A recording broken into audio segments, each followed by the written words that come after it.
son las 8 de la mañana con 18 minutos y estamos enlazados con el presidente de la Comisión de Constitución del Congreso de la República, el congresista Omar Chejade. De inmediato le damos la bienvenida. Bienvenido, congresista, gracias por este enlace con nosotros. ¿Qué tal, Reinaldo? Buenos días a los amigos de UCI, encantadísimo. Gracias, igualmente. Bueno, el Congreso hoy día va a estar con mucho trabajo, ¿no? 4 ministros van a asistir a 4 comisiones diferentes. También la Comisión de la Inmunidad Parlamentaria, que va a tratar este tema que ciertamente fue el común denominador, vamos a decirlo así, de la campaña política, ¿no? Y podemos empezar con esto último. Usted decía que no hay consenso máximo, pero que sí se espera modificar lo que actualmente rige. ¿Qué nos puede decir al respecto, por favor? Mira, el proyecto de quien habla y también de mi bancada Alianza para el Progreso, como algunas otras bancadas, estamos por la eliminación total de la inmunidad parlamentaria, que fue además una promesa de campaña porque consideramos que la mejor inmunidad parlamentaria de un congresista es su buen comportamiento. No es la primera experiencia que se elimina la inmunidad parlamentaria, como en Colombia, por ejemplo, ¿no? Que es un Congreso de la República ejemplo, y donde no hay inmunidad parlamentaria como consecuencia, pues, que, por ejemplo, Pablo Escobar, tristemente célebre narcotraficante, fue parlamentario, fue representante de la Cámara Baja en Colombia. Pero bueno, hay otras como la de los Estados Unidos, que está restringida, como Panamá, que no existe, Bolivia. Sin embargo, viendo, digamos, haciendo el debate, habiendo propuesto, digamos, predictámenes y habiendo debatido, no hay un consenso mayoritario de aprobar una eliminación total, digamos, ¿no? Porque esto se necesita, según la Constitución, como reforma constitucional, una mayoría calificada de 2/3 de la votación. Sin embargo, podemos llegar a una disminución, una restricción prudencial de la inmunidad parlamentaria, ¿no? Es decir, a través de otros mecanismos que no sea el Congreso de la República, que puedan levantar la inmunidad del Parlamento o de algún congresista o de los congresistas cuando estos son requeridos por la justicia, ¿no? Ya sea con una inmunidad de arresto o una inmunidad, digamos, de proceso. Otra instancia es la que levante la inmunidad y que no dependa necesariamente del Congreso de la República. Creo yo que son fórmulas que sí son aprobables. El día de mañana lo vamos a debatir, ojalá votar en la Comisión de Constitución, para, digamos, llegar a un sueño, un anhelo que tenemos hace muchos años, ¿no? Si no es eliminar totalmente la inmunidad parlamentaria, por lo menos llegar a un equilibrio de restringir y disminuir prudencialmente esa inmunidad, eliminándola parcialmente, ¿no? De acuerdo. Otro asunto que también de pronto ha sido un baldazo de agua fría para muchos transportistas o muchos ciudadanos ha sido esta disposición del Poder Judicial que ha permitido que los peajes puedan operar desde hoy. ¿Qué es lo que se está planteando desde el Congreso al respecto? Mira, el tema de los peajes es, digamos, una aspiración justa de muchos ciudadanos, digamos, que al ver los atropellos, los temas de corrupción por parte de muchos concesionarios, se aprobó en época de COVID. Estamos en una pandemia, en un estado de emergencia, un estado de excepción extraordinario, y lo que pensamos en el Congreso de la República no es una medida populista, es una medida que simplemente iba a durar mientras dure el estado de emergencia. Hay algunos que lamentablemente no quieren mojarse. Creo que yo, Reinaldo, cuando llueve todos se mojan. Estamos en un estado de emergencia de necesidad, y creo que en ese momento fue una medida, digamos, necesaria, ¿no? De acuerdo. 4 ministros van a visitar las comisiones hoy. La ministra de Economía, el ministro de Relaciones Exteriores, de la Mujer, de Educación. Ya se iniciaron, es más, algunas de estas comisiones. ¿Cuáles cree que son los cuestionamientos más importantes que deben responder? Ciertamente no es una apelación, una interpelación, sino es un diálogo, ¿no? Pero ¿qué aspectos considera que deben ser tratados en esta oportunidad? Mira, lamentablemente este gabinete no ha dado fuego. Nosotros hemos sido muy críticos al gabinete ministerial. Si mi bancada no ha llegado a censurarlo, ha sido pensando en el país, porque iba a ocasionar más inestabilidad política. Pero la verdad que ha sido un fracaso este gabinete.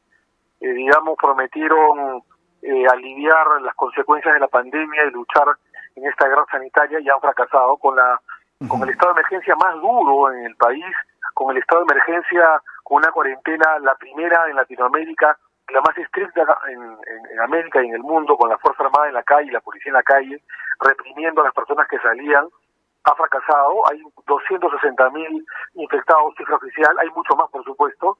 Hay 8.300 muertes, cifra oficial, pero según el subregistro deben haber 25.000 muertes.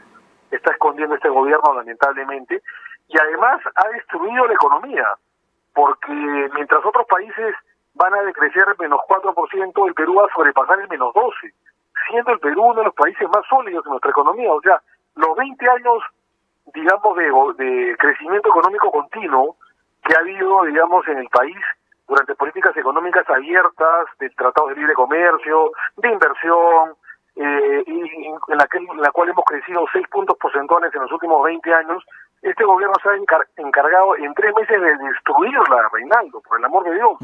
Entonces creo que hay una serie de cuestionamientos. El sector salud ha sido una lágrima, los hospitales están colapsados, no ha habido oxígeno, no ha habido camas UCI, se ha comprado, digamos, a trancas y barrancas a última hora en el camino. Miles de muertos son como consecuencia de la desgracia del sector salud, no solamente de este gobierno, sino de muchos, pero sobre todo de este gobierno, que prometió 80 hospitales y no hizo ninguno, prometió mejorar los sistemas de salud, no hizo ninguno. Entonces creo yo de que la asistencia de estos ministros evidentemente se justifica, digamos, porque además creo yo de que abrir o reactivar la economía en 4 fases es un despropósito, ¿no? O sea, ¿por qué no reactivar alguna sola fase con tal de que todos los sectores económicos cumplan con el protocolo sanitario? O sea, ¿cuál es la urgencia, por ejemplo, o la prioridad de que los peluqueros o los cosmetólogos o el carpintero abra primero un centro comercial? Me pongo un caso, ¿no? Entonces me parece, Reinaldo, este gobierno ha fracasado tanto en la guerra sanitaria como en la actividad económica, en la reactivación, y creo que tiene mucho que explicar al país, ¿no? Ahora, queda claro entonces que la calificación a la gestión del Ejecutivo durante este estado de emergencia ha sido la de fracaso, ciertamente. Total. Ahora, pero no parece tener tampoco mucha vocación para prestar oídos a críticas, a opiniones diferentes, a otro tipo de sugerencias. Y todo lo contrario, Reinaldo, no solamente no hace un mea culpa, que es lo que menos debería exigirle al gobierno y al gabinete, sino que el presidente Vizcarra ha hecho de aliada una famosa, tristemente, frase, que es echarle la culpa a la gente, ¿no? O sea, la gente necia, la gente es irresponsable, la pandemia y el contagio y las muertes es culpa de la población. Estamos hartos, Reinaldo, de que cada vez que el presidente de la República, digamos, de una conferencia de prensa o un monólogo, como acostumbra hacerlo al mediodía, no solamente le eche la culpa a las personas y no haga una culpa personal o de su gobierno o de su gabinete, sino que simplemente hable de esfuerzos. Te rogaría que ustedes, Reinaldo, amigos de UCI, de Noticiero UCI, puedan, digamos, contabilizar en menos de una hora la cantidad de veces que el presidente habla de esfuerzos, estamos esforzándonos, el esfuerzo.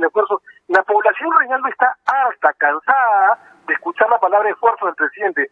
La población no quiere esfuerzo, la población quiere resultados. Claro. El pueblo quiere resultados. Y esto se mide por resultados, no por esfuerzos, ni por intenciones. Para decirlo de la manera coloquial, hay un tonteo, digamos. Hay un tonteo. Es lo que se está haciendo.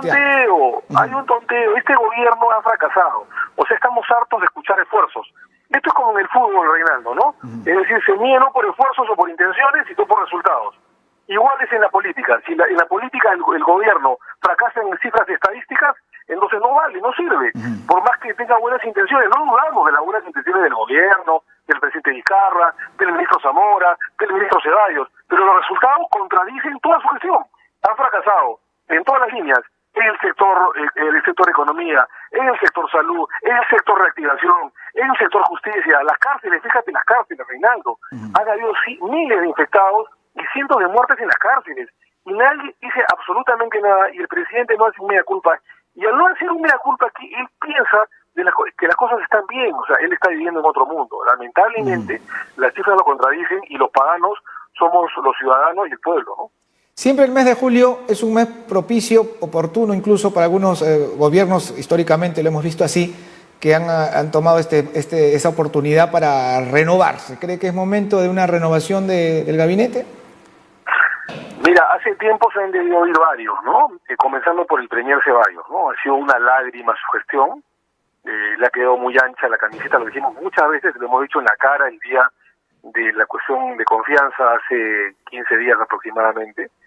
Creo yo que se debe ir el premier Ceballos, el primer ministro, pero también, digamos, el ministro de Justicia. Creo que no da pie en bola, le ha quedado también absolutamente ancha la camiseta, como también el ministro de Salud especialmente, ¿no? El ministro de Salud, digamos, cree que está viviendo en otro país, no hay camas, no hay oxígeno, la gente se muere en la calle, en fin, o sea, digamos, no hay ventiladores mecánicos. ¿Cómo puede ser posible, Reinaldo, que estemos nosotros celebrando que la CONFIEP o la comunidad de empresarios regalen 90 ventiladores mecánicos? Yo me pregunto, el gobierno no tiene 100 veces más dividendos y más presupuesto que la CONFIEP para comprar 3.000 ventiladores mecánicos. Claro. Un párroco con 1 millón de soles de limosna han conseguido lo que no ha hecho el gobierno en 3 meses con respecto a la planta de oxígeno. Es una cosa increíble, ¿no? Totalmente. El gobierno se ha pedido prestado y le han dado 3.000 millones de dólares. Con esos 3.000 millones de dólares no ha podido comprar, gastando solamente el 2% de esos 3.000 millones de dólares, 4.000 o 5.000 ventiladores mecánicos. Tiene que recurrir a la CONFIEP para que apenas le den 90 ventiladores mecánicos cuando la gente se está muriendo en las calles. No hay oxígeno, o sea, no hay ninguna previsión. Fíjate que el gobierno sabía de la pandemia hace varios meses, o sea, desde enero ya sabía que esto se venía al Perú y no tomó la previsión correspondiente. O sea, mira, lo único que ha hecho es, digamos, acuarentenar a la gente y decretar una cuarentena y un estado de emergencia homogéneo cuando el Perú es un país heterogéneo. En vez de focalizar la cuarentena, en vez de darse cuenta que el foco infeccioso iba a estar en los mercados, en las aglomeraciones, en los bancos, en los transportes públicos, recién se da cuenta de esto en el día 55, cuando ya todos están infectados y cuando obviamente el foco infeccioso mayor está en transporte público y en los mercados informales. Esto debió darse cuenta la primera semana, y no el día 55 cuando llega demasiado tarde. De acuerdo. No se dio cuenta, mi querido Reinaldo, de que el país es digamos, hay una población absolutamente heterogénea en todo el Perú.